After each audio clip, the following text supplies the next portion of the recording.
Hello friends, बाल junior classes में आपका स्वागत है। मैं जनरेशन में, और आज की वीडियो में आपको बताने वाला हूं नरेशन। पिछले वीडियो में आपने देखा था नरेशन का बेसिक जो टॉपिक है, यानी कि उसका नियम क्या है, नरेशन क्या है, नरेशन कितने प्रकार के होते हैं, direct and indirect narration. Direct narration के दो भाग, रिपोर्टिंग और रिपोर्टेड स्पीच, मैंने आपको बता दिया था। उसके आगे मैंने आपको रूल्स भी दो लिखा दिए थे, दो नियम आपने लिख लिया था। उसके आगे चलते हैं। आज दूसरा डे है, यानी कि नरेशन का समझने का, उसको लॉजिक को समझने का दूसरा दिन है। तो ये दूसरे दिन पर उसके नियम को समझते हैं कि चौथा नियम क्या है। तो मैंने उसके पहले आपको तीन नियम जो लिखाया था, एक बार रिवीजन कर देते हैं आपने क्या लिखा है। तो आइए देख लेते हैं। नरेशन में जो आपने लिखा था, यहाँ आपने हेडिंग बनाया था डायरेक्ट से इनडायरेक्ट बनाने के नियम। तो एक बार फिर से मैं लिख देता हूं, डायरेक्ट से इनडायरेक्ट बनाने के नियम।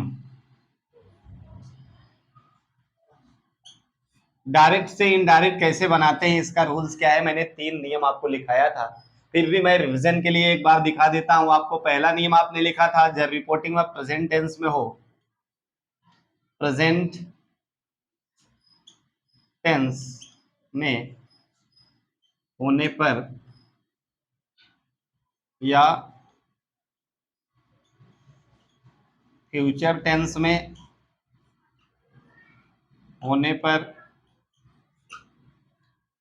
रिपोर्टेड स्पीच के टेंस में, रिपोर्टेड स्पीच के टेंस में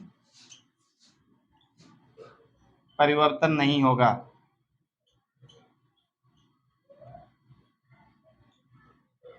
तो आइए इसका एक नियम भी आपको दिखा देते हैं।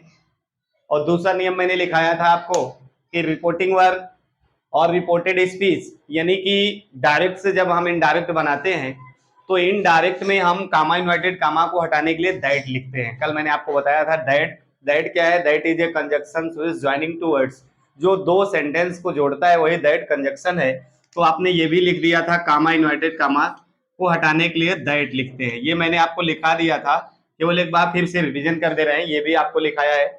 और तीसरा नियम आपने लास्ट जो लिखा था, तीसरा आपने क्या लिखा था कि यदि रिपोर्टिंग वर्ब पास्ट टेंस में हो, यदि रिपोर्टिंग वर्ब पास्ट टेंस में हो तो रिपोर्टेड स्पीच के टेंस को भी पास्ट बना लेते हैं। जैसे क्या? जैसे यदि रिपोर्टिंग वर्ब प्रेजेंट इंडेफिनिट है तो past indefinite, present continuous past continuous, present perfect past perfect, और प्रेजेंट परफेक्ट कंटीन्यूअस को पास्ट परफेक्ट कंटीन्यूअस में बदल देते हैं। तो आइए मैं आपको दिखा देता हूं। आपको जो नियम लिखाया था उसके अकॉर्डिंग, जैसे इधर लिख दिया, Ram said to me, inverted comma में, I am a great man. इसको कहा जाए कि ये डायरेक्ट स्पीच का वाक्य है, इसको इनडायरेक्ट में बनाइए। तो आप देख सकते हैं जो जो मैंने आपको नियम बताया है चेंज करने का, जो नियम आपको बताया है उसके अकॉर्डिंग आपको काम करना है, उसको समझना है, बहुत ही आसान है। एक आप रूल्स ऑफ समझ लेंगे, यश ओ एन अपान 1 2 3, यानी कि यहाँ के अनुसार हमको देखना है। यदि फर्स्ट पर्सन आता है तो मुझे सब्जेक्ट के अकॉर्डिंग चेंज करना है, एस का मतलब सब्जेक्ट पे। सेकंड पर्सन आता है वो मतलब ऑब्जेक्ट के अकॉर्डिंग चेंज करना है। थर्ड पर्सन आता है एन का मतलब नो सेंस, मतलब इस वाक्य में सब्जेक्ट वाले वाक्य में कोई परिवर्तन नहीं करेंगे। यानी कि सब्जेक्ट की बात हो रही है, टेंस की बात नहीं हो रही है, इसको भी ध्यान देंगे। तो आइए इसको देख लेते हैं। यहां लिखेंगे राम, सेड के बाद देखेंगे मी आया है, said me, said him, said her, ऐसा said to her, said to me, said to them. यानी कि जितने भी सब्जेक्ट होते हैं, कल मैंने आपको बताया था, उसके एक अपने ऑब्जेक्ट होते हैं, एक पॉसेसिव केस होता है। तो सभी सब्जेक्ट के जो ऑब्जेक्ट होते हैं, अगर यहाँ ऑब्जेक्टिव केस आता है, जब रिपोर्टिंग वर्ब में कोई ऑब्जेक्ट आता है, ये रूल्स अगला है। जब रिपोर्टिंग वर्ब में, ये रिपोर्टिंग वर्ब कामा इन्वर्टेड कामा के पहले, रिपोर्टेड स्पीच कामा इन्वर्टेड कामा के बाद, ये मैं कल आपको बताया था। रिपोर्टिंग वर्ब में यदि कोई ऑब्जेक्ट आ गया तो इसमें आया हुआ सेड जो है टोल्ड में बदल जाएगा। सेड टू किस में बदल जाएगा? टोल्ड में। राम टोल्ड मी, मैंने आपको लिखाया कामा इन्वर्टेड कामा को हटाने के लिए क्या लगाते हैं, दैट। अब आप देखेंगे जितने भी पर्सन है, पहले पर्सन तो बहुत इजी है, मतलब पिछला मैंने आपको बता दिया है, लेकिन फिर से मैं यहां नियम के अकॉर्डिंग बता रहा हूं, इसलिए आपको बता देता हूं। आई ये फर्स्ट पर्सन, ये सेकंड पर्सन, ये थर्ड पर्सन। एक बार फिर से सबको देख लेंगे। आई, मी, माई, माइन, वी और अस, ये फर्स्ट पर्सन में आते हैं। यू, योर, योर्स, ये सेकंड पर्सन में आते हैं। ही, सी, इट और किसी का नाम हो, ये थर्ड पर्सन में आता है। ये आपको हमेशा याद होना चाहिए, तभी आप इसको चेंज कर पाएंगे। तो ये आई है, तो आई फर्स्ट पर्सन में है। आई कौन सा पर्सन है, फर्स्ट पर्सन। फर्स्ट पर्सन किसके अनुसार चेंज करना है, सब्जेक्ट के। तो आइए आप सब्जेक्ट पे चलेंगे तो आपको मिलेगा राम। जब आप सब्जेक्ट पे मतलब फर्स्ट पर्सन सब्जेक्ट के अनुसार चेंज करना हो, सब्जेक्ट के स्थान पे किसी पुरुष का नाम हो, तो मैं उसके लिए ही लगा सकता हूं। राम की जगह पे रमेश हो, राम हो, मोहन हो, कोई भी नाम हो, उसके लिए मैं यहां लिखाऊंगा ही मतलब वह, हुआ मतलब कौन, राम या मोहन, जो भी नाम है। अगर इसी जगह पे कोई फेमिनिन जेंडर का नाम हो, यानी स्त्रीलिंग का नाम हो, जैसे सीता लिख दिया, तो आप ही की जगह क्या लगाएंगे, सी। अब ये आप देख सकते हैं, इसको मैंने बताया था, इतना आपको समझ में आ गया होगा। फिर आप चलते हैं रिपोर्टिंग वर्ब। जब पास्ट टेंस में होता है तो रिपोर्टेड स्पीच का टेंस भी पास्ट हो जाता है। तो यहाँ सेड लगा है, पास्ट में है, हमको इसका भी पास्ट बनाना है। तो मैंने पास्ट बनाने का तरीका आपको बताया। यदि प्रेजेंट इंडेफिनिट है तो पास्ट इंडेफिनिट, प्रेजेंट कॉन्टिन्यूअस है तो पास्ट कंटिन्यूअस, प्रेजेंट परफेक्ट है तो पास्ट परफेक्ट, और प्रेजेंट परफेक्ट कंटिन्यूअस है तो पास्ट परफेक्ट कंटिन्यूअस में बदल देते हैं। तो उसके अकॉर्डिंग आप आई एम सहायक क्रिया कह सकते हैं, प्रेजेंट कॉन्टिन्यूअस की है। आई एम किस टेंस की सहायक क्रिया है, प्रेजेंट कॉन्टिन्यूअस की। तो प्रेजेंट कॉन्टिन्यूअस को हमको पास्ट कंटिन्यूअस में बदलना है। तो गाइज मैंने आपको बताया था कि नरेशन समझने के लिए जिसको टेंस आता है, सभी टेंस की सहायक क्रियाएं जिसको मालूम है, उसके लिए बहुत ही इजी है। तो ये प्रेजेंट कॉन्टिन्यूअस है तो हमको पास्ट कंटिन्यूअस बनाना है। तो पास्ट कंटिन्यूअस बनाने से पहले आपको जानना पड़ेगा कि पास्ट कंटिन्यूअस की सहायक क्रिया है क्या। तो पास्ट कंटिन्यूअस की सहायक क्रिया वाज और वर है। तो ही एक वचन है, इसके साथ वाज लगेगा। He was a great man, ये आपका हो गया इनडायरेक्ट स्पीच में। फिर से समझ लेंगे, राम सेड टू, ये जो होता है अगर इसमें कोई ऑब्जेक्ट आ गया तो सेड टू टोल्ड में बदलता है। अगर ऑब्जेक्ट नहीं आया है तो सेड टू का सेड ही लिखा जाएगा। राम, ये ऑब्जेक्ट मी आया था इसीलिए सेड टू टोल्ड में बदल गया, मी लिख दिया, इन्वर्टेड कामा को हटाने के लिए दैट लिख दिया। आई फर्स्ट पर्सन सब्जेक्ट राम के अकॉर्डिंग ही लिख दिया। ये प्रेजेंट, ये पास्ट टेंस में रिपोर्टिंग वर्ब जब पास्ट टेंस में होता है तो रिपोर्टेड स्पीच का टेंस भी पास्ट हो जाता है। तो उसके अकॉर्डिंग इसको पास्ट बनाना है। तो आई एम प्रेजेंट कंटिन्यूअस की सहायक क्रिया है तो मुझे पास्ट कंटिन्यूअस बदलना है। पास्ट कंटिन्यूअस सहायक क्रिया वाज हो गया, पूरा वही लॉजिक उतार देंगे। तो चलिए दूसरा उदाहरण देखते हैं, उदाहरण नंबर 2। उदाहरण जितना ज्यादा आप देखेंगे उसी से आप समझ पाएंगे, और डेली का वीडियो आपको देखना पड़ेगा, क्योंकि जो नियम पिछला मैं लिखा देता हूं हर बार रिवीजन नहीं होगा, इसलिए आप पिछला नियम अगर लिखे हैं उसको समझे तो ये आपके लिए बहुत ही आसान हो जाएगा। आइए अगला दिखाते हैं। जैसे कहा सी सेज इन्वर्टेड कामा में हरी इज ए गुड मैन। देख सकते हैं आप इसको, आपको ये डायरेक्ट नरेशन का है, इसको मुझे इनडायरेक्ट में बनाना है। तो जो मैंने नियम बताया है उसके अकॉर्डिंग बहुत ही आसान है। यहां हो गया सी, सेज का सेज ही हो जाएगा। क्यों हो जाएगा, क्योंकि इसमें कोई ऑब्जेक्ट नहीं आया है, नहीं तो सेज टेल्स में बदल जाता। सेड टू बदलता है किसमें, टोल्ड में। से बदलता है किसमें, टेल में। सेज बदलता है किसमें, टेल्स में। ये बदलने का तरीका है, लेकिन इसका चेंजिंग तब होगा जब ये रिपोर्टिंग वर्ब पास्ट टेंस में होगा तब। सॉरी, पास्ट टेंस में नहीं, जब इसमें कोई ऑब्जेक्ट आया होगा तब। रिपोर्टिंग वर्ब में कोई ऑब्जेक्ट आया रहेगा। यहाँ ऑब्जेक्ट, ऑब्जेक्ट का मतलब जितने भी सब्जेक्ट होते हैं उनका अपना एक ऑब्जेक्ट होता है। अगर उनके ऑब्जेक्ट इधर आते हैं तो सारे सब्जेक्ट का ऑब्जेक्ट आपको मैंने लिखा था कल। जैसे ही है तो इसका होता है हिम, दे है तो इनका होता है देम। सी है तो सी का होता है हर, आई है तो आई का होता है मी, और क्या बचता है, यू है तो यू का यू ही होता है, वी है वी का अस होता है। ये सब्जेक्टिव केस हैं और ये ऑब्जेक्टिव केस हैं। एक पॉसेसिव केस होता है, कल मैंने आपको तीनों ग्राफ में बताया था। तो जितने भी ऑब्जेक्ट है, अगर इसमें से कोई ऑब्जेक्ट यहाँ इसके बाद आते हैं कामा इन्वर्टेड कामा के पहले ही, तो हमेशा ये सेड टू जो है टोल्ड में बदल जाएगा, से जो है टेल में बदलेगा, से जो है टेल्स में बदलेगा, लेकिन तब जब इसमें से कोई ऑब्जेक्ट इसके बाजू में आया रहेगा तब। अभी जैसे इसके पहले आया था मैंने आपको दिखाया। तो आइए यहाँ सेज के बाद कामा इन्वर्टेड कामा है, सेम हो गया। इन्वर्टेड कामा को हटाने के लिए पहले आपको बताया दैट लिखते हैं।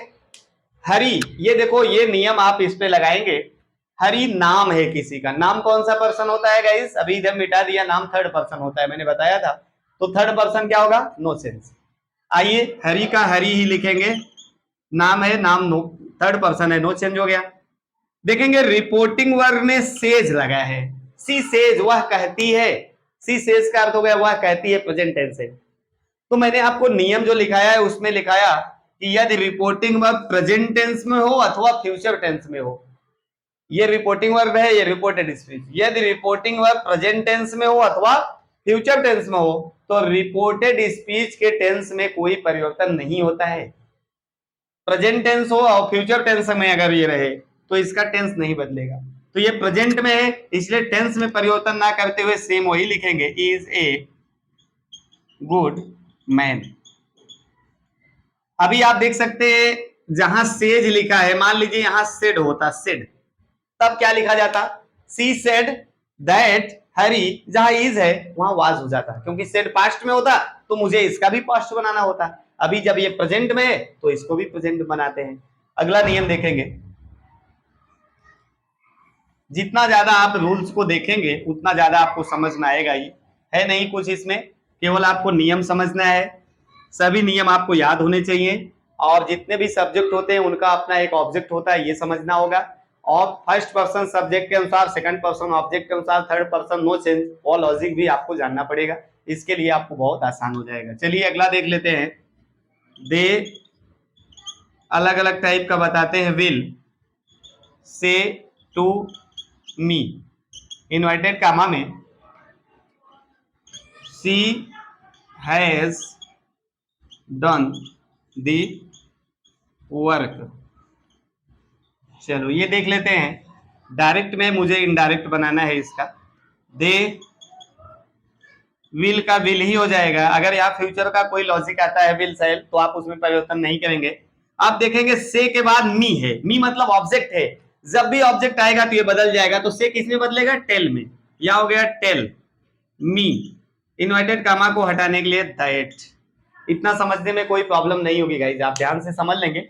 दे विल से का टेल हो गया। अच्छा कोई पूछ सकता है से का टेल क्यों हुआ, तो आप तुरंत बताओ, क्योंकि इसमें ऑब्जेक्ट आया है, यही ऑब्जेक्ट नहीं आया होता तो से का से ही लिखा जाता। They will tell me that, inverted comma को हटाने के लिए।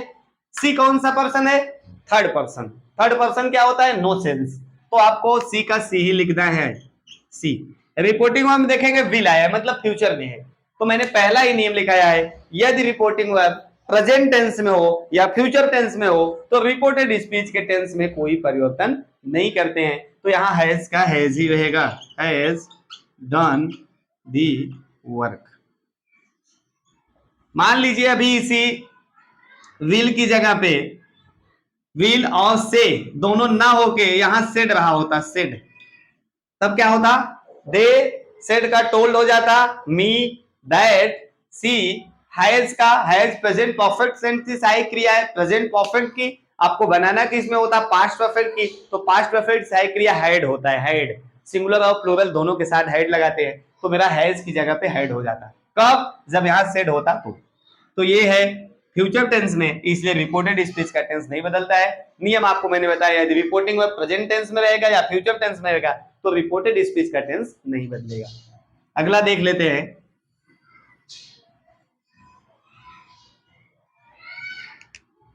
अगला डायरेक्ट में देखेंगे, हरी सेड इन्वर्टेड कामा में सीता इज माई सिस्टर। अब इसको इनडायरेक्ट बनाया हमने, हो गया हैवी। आपने कहा सर सेड का सेड ही होगा, तो मैंने पूछा क्यों, तो आपने बताया इसमें ऑब्जेक्ट नहीं आया है। आपने कहा कि ना जब ऑब्जेक्ट आता है तभी सेड टोल्ड में बदलता है, तो सेड यहां लिखा तो इसमें सेड का सेड ही लिखा क्योंकि इसमें कोई ऑब्जेक्ट नहीं आया, नहीं तो सेड बदल गया होता टोल्ड में। हरी सेड दैट। सीता नाम है, नाम हमेशा थर्ड पर्सन होता है, अभी मैंने लिखा भी था, हमेशा जानते रहेंगे किसी का भी नाम हो तो थर्ड पर्सन होता है, और third person no change. Sita. Reporting verb में सेड आया है, तो गाइस आप हमेशा जानते रहेंगे अगर यहां सेड का प्रयोग हुआ है रिपोर्टिंग वर्ब में तो पास्ट में है। जब रिपोर्टिंग वर्ब पास्ट में है, नियम कहता है रिपोर्टेड स्पीच का टेंस भी पास्ट बना दीजिए। ये पास्ट है तो ये भी पास्ट होगा। इज किस टेंस की सहायक क्रिया है, सबको मालूम होना चाहिए। Present continuous. किस टेंस की है? Present continuous. Present continuous change into past continuous, तो पास्ट कंटिन्यूअस की सहायक क्रिया आपको मिलेगा वाज वर्ब। तो सीता नाम एक वचन है, वाज लगेगा। Was my. अब देखेंगे माई को भी चेंज करना है, पॉसेसिव केस में कैसे चेंज कर रहे हैं। माई जो है आई का है, यानी आई फर्स्ट पर्सन है, माई भी फर्स्ट पर्सन होगा, तो फर्स्ट पर्सन सब्जेक्ट के अकॉर्डिंग चेंज होगा। सब्जेक्ट है हरी। हरी के लिए अगर मुझे लिखना होगा तो मैं क्या लिखूंगा, जैसे आई के लिए मैंने लिखा था मी और माई, ध्यान से देखेंगे। वैसे अगर हरी के लिए मुझे लिखना होगा तो हरी के लिए पहली बात मैं यहां ही लिखूंगा, और इनके लिए हरी के लिए ऑब्जेक्ट क्या लिखूंगा, हिम, और यहां के लिखूंगा हिज, क्योंकि नाम के लिए हिज और हिम जो ही के लिए लगता है वही नाम के लिए लगता है। तो माई की जगह क्या हो जाएगा, हिज सिस्टर। इसको समझने में कोई दिक्कत हो तो गाइस बताएंगे। माई की जगह पे हिज सिस्टर हो जाएगा। Hari said that Sita was his sister. Hari said Sita is my sister. Hari ने कहा सीता मेरी बहन है। हरी सेड दैट, हरी कहता था कि Sita was his sister, Sita उसकी बहन थी। तो ये दूसरे शब्दों में बताया जा रहा है। कहने का मतलब डायरेक्ट स्पीच जो होता है वक्ता किसी बात को सीधे तौर पे कहता है, इनडायरेक्ट में वक्ता सारांश के माध्यम से या किसी प्रसंग के माध्यम से कहता है तो इनडायरेक्ट होता है, तो ये सारांश अथवा प्रसंग के माध्यम से कहता है। अगला देख लेंगे, अगला डायरेक्ट में देख लेंगे आप। सी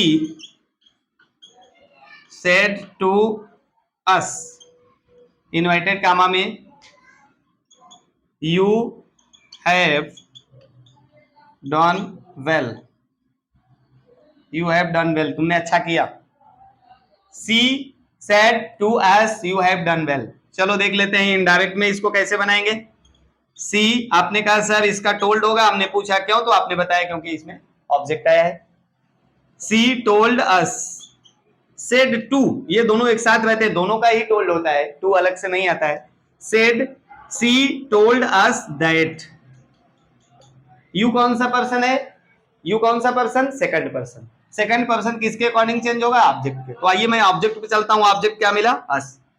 जितने भी ऑब्जेक्ट होते हैं अगर ऑब्जेक्ट के अनुसार चेंज करना है, या ऑब्जेक्ट यहां जो भी मिलेगा हमेशा उसका मैं सब्जेक्ट लिखूंगा। अगर यहां मी मिला तो मी का आई होता है, मी मिला तो मी का क्या होगा, आई।